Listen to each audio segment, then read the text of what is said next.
Hi there. This is attorney Candice Carr with Ouellette Carr and Spectrum Title Services, and I'm going to do another quick video on two additional riders. And these are going to be riders T, pre-closing occupancy, and rider U, post-closing occupancy by seller. So the first one I left out is by the buyer, obviously, pre-occupancy, and the post-occupancy is going to be by the seller. So now let's go over each one in detail. We're going to start with the pre-occupancy by the buyer. And now with these riders, as with most of them, you need to have both sides initial at the top here to incorporate this rider into the contract. This contract is contingent upon buyer and seller within blank days. A couple blanks and check boxes you have to fill out here on this rider and the next one. So within blank days, if blank, then 10, so you do have a default time frame there. After the effective date, delivering to each other a mutually agreeable written lease. So this is something that has to be in writing. Prepared at, and you need to check one of these boxes. Is the seller going to pay for the lease to be prepared, or is the buyer going to pay for the lease to be prepared, or is it going to be split equally between buyer and seller? Another default here, if you don't check a box, then it's going to assume that both parties are going to split the cost equally. So a written lease prepared for buyer to take possession of the property on, and doesn't say here, but this is going to where you're going to put the date where the date which on the buyer is going to take possession of the property. The written lease shall provide that buyer, upon taking possession,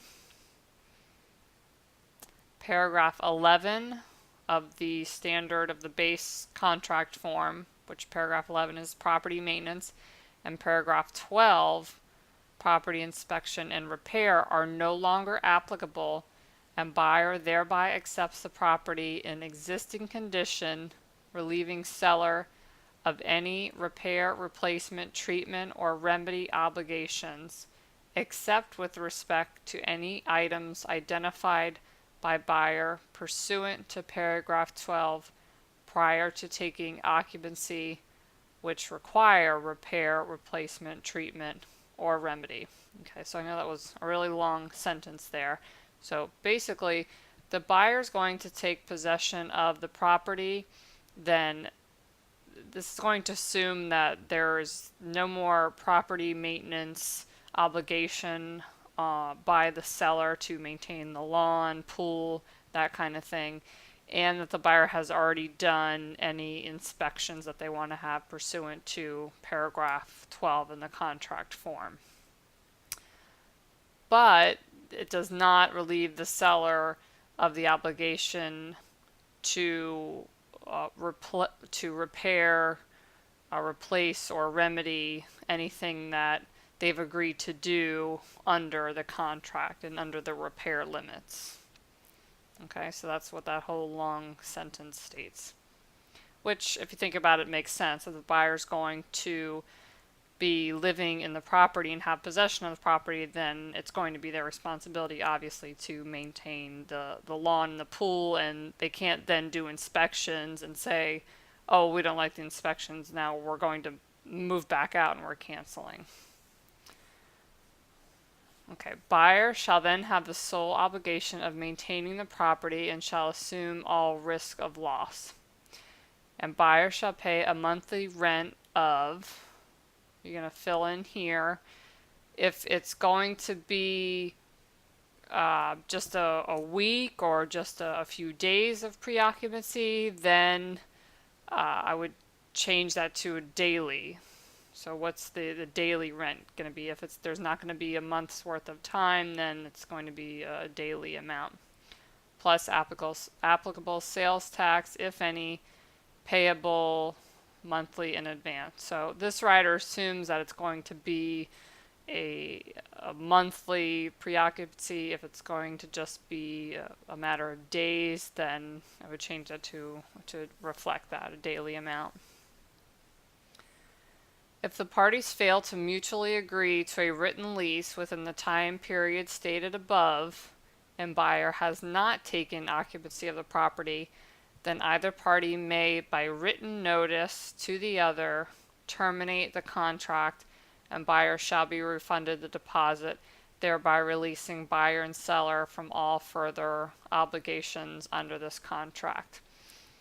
Now, if everybody knows up front that the buyer is going to want to take possession prior to closing, then if you can, I know it's not always possible, but if you can, you want to try and get that written lease done at the same time as the contract. That way you're not several weeks into a contract and then you find out that they can't agree on a written lease. So if you can get everything done up front and together, then that's going to be the best way to go.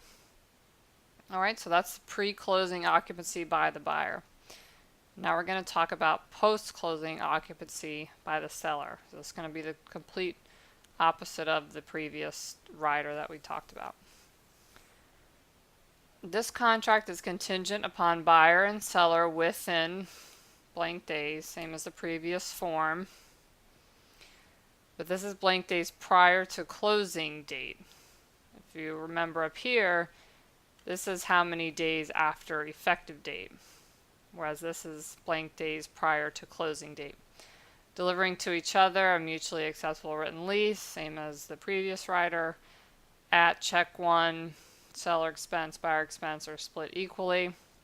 For the seller to remain in possession of the property until how many days after closing? So there's no default there. You need to fill in how many days after closing the seller is going to want to remain on the property. The written lease shall provide that the seller shall pay a monthly rent of blank, payable monthly in advance, and that seller's maintenance obligation under paragraph 11 shall continue after closing until possession is delivered to buyer. However, seller's repair, replacement, treatment, and remedy obligations under paragraph 12 shall not be extended. So this is the opposite of the previous rider, where in the previous rider the buyer takes possession, the seller's maintenance obligation is terminated. Whereas here, because the seller is going to be the one who's going to remain in possession of the property, their obligation to continue to maintain it will continue.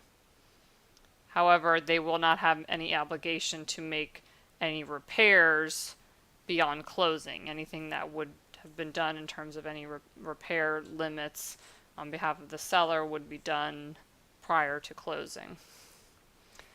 If the parties fail to deliver a mutually acceptable written lease within the time period, then either party may terminate the contract with written notice to the other and the deposit shall be refunded.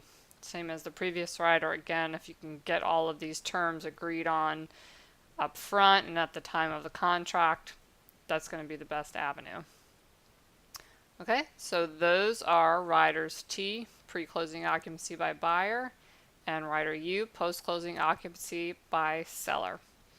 As always, if you have any questions about anything we've talked about or when to use these riders, these are more of the self-explanatory ones, but any questions at all, please don't hesitate to email me, Candice, C-A-N-D-I-C-E, at broward-law.com, or give me a call, 954-727-3347. Thank you.